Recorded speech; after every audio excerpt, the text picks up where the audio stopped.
there, welcome back to Vital Vibes. So today we are going to learn what? The cardinal principles of homeopathy. What do you mean by cardinal principles? Actually homeopathy हे एक असं system of medicine आहे जे या आयडियावरती work करतं की बॉडीचा जो नॅचरल व्हायटल फोर्स आहे तो बॉडीला स्टिम्युलेट करून त्याचे हीलिंग पॉवर्स ॲक्टिवेट करून डिसीज वॅनिश करतो, डिसीज क्युअर करतो. ओके, तर कार्डिनल प्रिन्सिपल्स हे एक बेसिक रूल्स आहेत किंवा गाईडलाईन्स आहेत जे होमिओपॅथीच्या ट्रीटमेंटचं फाउंडेशन फॉर्म करतात. हे एक मेन प्रिन्सिपल्स आहेत. तर आपण दोन्ही लँग्वेजमध्ये हे स्टडी करूया. प्रत्येक सिस्टीम ऑफ मेडिसिनला काहीतरी बेस पाहिजे, काहीतरी प्रिन्सिपल्स पाहिजे. तसंच होमिओपॅथीला एक सायंटिफिक बेस आहे जो या 7 कार्डिनल प्रिन्सिपल्सवरती बेस्ड आहे. तर कार्डिनल प्रिन्सिपल्स जे 7 आहेत ते काय आहेत स्पेसिफिकली? पहिला आहे लॉ ऑफ सिमिलर्स, सेकंड आहे लॉ ऑफ सिम्प्लेक्स, थर्ड आहे लॉ ऑफ मिनिमम, फोर्थ आहे डॉक्ट्राइन किंवा theory of drug proving, fifth आहे डॉक्ट्राइन किंवा theory of chronic diseases, sixth doctrine और थेरी ऑफ ड्रग डायनेमायझेशन पोटेंटायझेशन, आणि सातवा आहे सेवेंथ लास्ट डॉक्ट्राइन और theory of vital force or vital principle. So next we will learn each law in brief step by step. Starting from first law, the law of similars. Law of similars हा like cures like या सिद्धांतावरती run करतो. म्हणजे काय, याचा अर्थ असा होतो की जो एखादा सबस्टन्स आहे, एखादा पदार्थ आहे जो हेल्दी पर्सन मध्ये लक्षणं निर्माण करतो, सिम्पटम्स निर्माण करतो, तो सेम सबस्टन्स एखाद्या सिक पर्सनला क्युअर करण्यासाठी कारणीभूत असतो. फॉर एक्झाम्पल, एखादा पर्सन आहे, एखादा व्यक्ती आहे जो ज्याला स्पॉइल्ड फूड म्हणजे खराब अन्न खाल्ल्यानंतर उलटी होते, तर त्या खराब अन्नापासून तयार केलेलं होमिओपॅथिक औषध त्या अन्नाच्या फूड पॉइझनिंगचं, विषबाधेचं लक्षण दूर करू शकतो. For example remedy phosphorus, it can help in treating symptoms of food poisoning. So next law बघूया. नेक्स्ट लॉ आहे the law of simplex, the single remedy. म्हणजे काय, होमिओपॅथीमध्ये जे औषधं आहेत ते एका वेळी फक्त एकच औषध वापरलं पाहिजे असा हा सिद्धांत आहे. जरी रुग्णाला अनेक लक्षणं असली तरी या सिद्धांताचा असा अर्थ आहे, यातून असं समजवलं गेलं आहे की एकच होमिओपॅथिक औषध पुरेसं आहे रुग्णांच्या एकूण लक्षणांचं निवारण करण्यासाठी. त्याच्या शारीरिक, मानसिक, भावनिक स्थितीला समजून घेऊन जे औषध दिलं जातं, एक औषध इनफ आहे.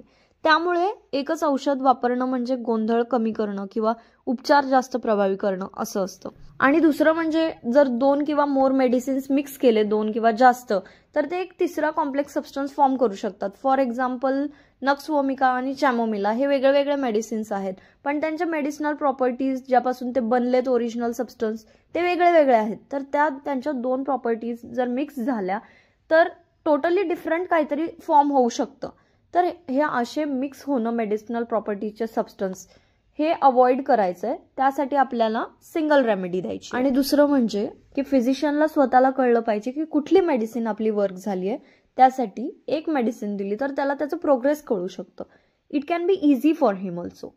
ओके, थर्ड लॉ बघूया, law of minimum. Minimum dose वापरला पाहिजे असं डॉक्टर हॅनेमन यांनी सांगितलंय. होमिओपॅथीमध्ये खूप स्मॉल डोसेस ऑफ मेडिसिन जे डायल्युटेड असतात, पोटेंटाइज्ड असतात, ते वापरले जातात जेणेकरून ते बॉडीचा नॅचरल व्हायटल फोर्सला ट्रिगर करून नॅचरल हिलिंग रिस्पॉन्स जनरेट करतात. जितका स्मॉलर डोस असेल तितकं लेसर चान्स असतो ॲग्रेवेशनचा किंवा साईड इफेक्टचा, आणि तितकंच पॉवरफुल हिलिंग होतं असं या लॉ ऑफ मिनिमम डोसमध्ये सांगितलेलं आहे.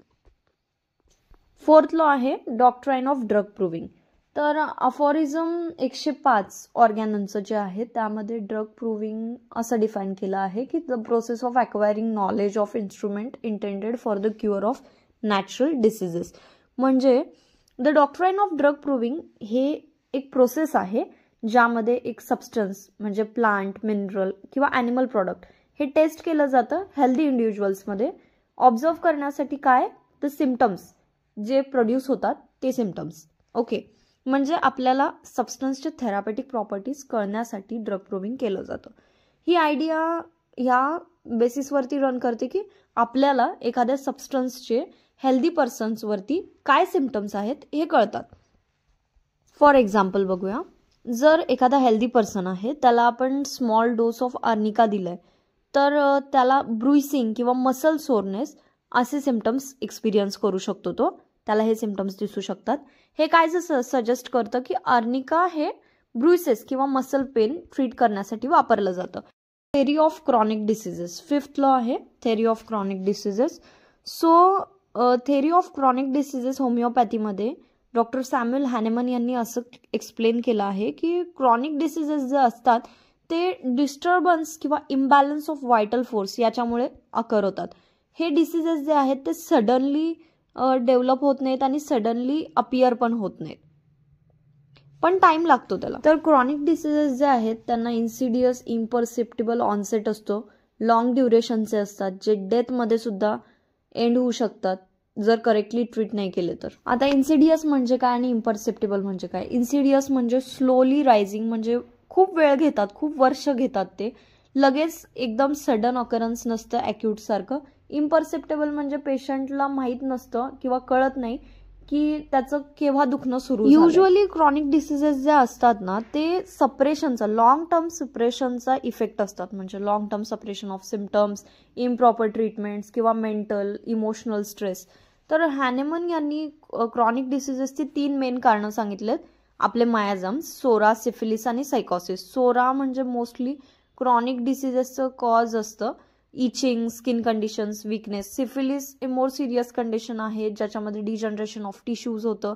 सायकोसिस ही एक अशी कंडिशन आहे ज्याच्यामध्ये ग्रोथ लाईक दिसतं, वॉर्ड्स, एक्सेसिव्ह म्युकस प्रोडक्शन वगैरे. सो बेसिक काय लक्षात ठेवायचं आपल्याला, सोरा म्हणजे फंक्शनल डिस्टर्बन्स, स्ट्रक्चरल चेंजेस सोरामध्ये होत नाहीत. सायकोसिस म्हणजे over growth, tumour, warts etcetera. सिफिलिसमध्ये डिस्ट्रक्शन फिजिकल आणि मेंटल दोन्ही लेवलला होतं. नेक्स्ट बघूया. 6th आहे doctrine of drug dynamisation. Aphorism 269 reference आहे. तर हा जो प्रिन्सिपल आहे the doctrine of drug dynamisation हा एक कोर कन्सेप्ट आहे होमिओपॅथीचा. म्हणजे काय तर referring to the process of preparing homeopathic medicines by serial dilution and succussion vigorous shaking. The idea behind this is की the more a substance is diluted and shaken, the more potent and effective it becomes in stimulating the body's vital force to heal itself. म्हणजे काय तर होमिओपॅथीचा हा जो डायनेमायझेशनचा सिद्धांत आहे हा एक महत्त्वाचा सिद्धांत आहे ज्यामध्ये औषध तयार करण्याची जी प्रक्रिया आहे ती मोर डायल्युशन, सकशन, पोटेंटायझेशन हे केल्यानंतर जास्त प्रमाणात जर तो पदार्थ विरघळला, पोटेंटाइज केला, डायल्यूट केला, तर ह्या पदार्थाचं जे शक्ती आहे, जे पॉवर आहे आपला व्हायटल फोर्स स्टिम्युलेट करण्यासाठी ते जास्त इफेक्टिव्ह, पॉवरफुल होतो. सो हे जे ड्रग डायनेमायझेशनचं प्रिन्सिपल आहे, ही जी प्रोसेस आहे ही युनिक आहे फक्त होमिओपॅथीसाठी. तर ड्रगचे जे लेटंट आहे डायनॅमिक क्युरेटिव्ह प्रॉपर्टीज ते अरोज केले जातात या प्रिन्सिपलमध्ये. व्हायटल फोर्स हा डायनॅमिक असतो नेचरमध्ये, वी नो, आणि डिसीजसुद्धा डायनॅमिक असतात. सो डिसीज डायनॅमिक आहे, व्हायटल फोर्स डायनॅमिक आहे, लाईक क्युअर्स लाईक सिमिलिया, सिमिलेबर्स, क्युरेंचर. सो डायनॅमिक डिसीजेसला रिमूव्ह करण्यासाठी आपण असे मेडिसिन्स देतो जे डायनॅमिक असतात नेचरमध्ये. So the process of dynamisation. Okay. आणि डायनॅमायझेशन जे आहे ते मेडिसिनल सबस्टन्सचे ॲग्रेवेशन रिड्यूस करण्यासाठी मदत करतं. 2 मेथड आहेत डायनॅमायझेशनचे, ट्रायच्युरेशन आणि succussion, we know. So last principle 7वा, the theory of vital force. Aphorism 9 to 11. ही जी थेरी आहे ही डॉक्टर हॅनेमन यांनी अशी टर्म केलेली आहे की व्हायटल फोर्स हा ऑटोक्रॅटिक आहे, ऑटोमॅटिक आहे, डायनॅमिक आहे, स्पिरिच्युअल आहे आणि इनव्हिजिबल आहे. ऑटोक्रॅटिक म्हणजे माहिती आहे सेल्फ ॲक्टिंग, ऑटोमॅटिक म्हणजे सेल्फ कंट्रोलिंग, डायनॅमिक म्हणजे ते आपण बघू शकत नाही पण त्याचे इफेक्ट्स दिसतात. तर हेल्दी कंडिशनमध्ये व्हायटल फोर्स नॉर्मल असतो, बॅलन्स्ड असतो, त्यामुळे नॉर्मल फंक्शन्स मेंटेन करतो, सेन्सेशन माणसामध्ये, ऑर्गॅनिझममध्ये मेंटेन करतो, होतात, सगळी फिजिओलॉजिकल प्रोसेस बॅलन्स्ड असते. पण जेव्हा व्हायटल फोर्स हा डायनॅमिकली डिरेंज्ड होतो तेव्हा डिसीजचे सिम्पटम्स, डिसीजचे लक्षणं दिसतात, अबनॉर्मल सेन्सेशन, अबनॉर्मल फंक्शन्स दिसून येतात इंडिव्हिज्युअल्समध्ये. हा काय आहे तर आउटवर्डली रिफ्लेक्टेड पिक्चर आहे डिरेंजमेंट ऑफ व्हायटल फोर्सचा, जो आपल्याला साइन आणि सिम्पटम्स या फॉर्ममध्ये बघायला मिळतो. तर पर्सन, ऑर्गॅनिझम हे जे अलाइव्ह आहेत, हे जे जिवंत आहेत, हा एक मोठा प्रूफ आहे की आपण व्हायटल फोर्सपासून बनलेलो आहोत, आपल्यामध्ये व्हायटल फोर्स आहे. जर ॲब्सेन्स ऑफ व्हायटल फोर्स आहे तर काय आपण ठरवणार की डेथ झाली आहे पर्सनची. जर पर्सन बोलत नाही आहे, चालत नाही आहे, श्वास घेत नाही आहे, ऑफकोर्स त्याचं व्हायटल फोर्स त्याला सोडून गेला आहे आणि hence we say the person is dead. Oxygen प्रमाणे व्हायटल फोर्स काम करतो. जर व्हायटल फोर्स नसेल तर nothing can happen, we can't do anything, we can't think, we can't get up, the physiological functions cannot happen. To conclude, the vital force is responsible for the health of the body and mind as well. And if disturbance occurs in the vital force, it leads to the disease. So to know more about vital force, मी एका व्हिडिओमध्ये explain केलेला आहे vital force, जो 20 मार्क्सचा आहे, तो तुम्ही check करू शकता. सो हे जे कार्डिनल प्रिन्सिपल्स आहेत होमिओपॅथीचे, हे एक फाउंडेशन आहेत होमिओपॅथीच्या सिस्टीमसाठी. हे कन्सेप्ट्स आहेत जे आपल्याला प्रॅक्टिस करण्यासाठी होमिओपॅथिक मेडिसिनची खूप गरजेचे आहेत आणि खूप हेल्पफुल आहेत. हे यावरती एम्फसाइज करतात की पर्सनला फक्त बॉडी म्हणून ट्रीट न करण्याऐवजी बॉडी, माइंड, सोल, इमोशन्स या प्रत्येक गोष्टीला कव्हर करून ट्रीट कसं करायचं, फक्त सिम्पटम्स न ॲड्रेस करता पूर्ण सगळं पर्सन म्हणून कसं ॲड्रेस करायचं. टुगेदर हे जे प्रिन्सिपल्स आहेत ते आपल्याला गाईड करतात जेंटल, इफेक्टिव्ह क्युअर फॉर्म करण्यासाठी आणि हार्मोनी बॉडी आणि माइंडमध्ये डेव्हलप करण्यासाठी. आणि सेपरेशन न करता पूर्णपणे इंडिव्हिज्युअलला हॉलिस्टिक अप्रोच ऑफ हिलिंगपासून कसं क्युअर करायचं यासाठी आपल्याला हे डायरेक्शन दाखवतात. Okay, so stay tuned for more. Thank you for watching.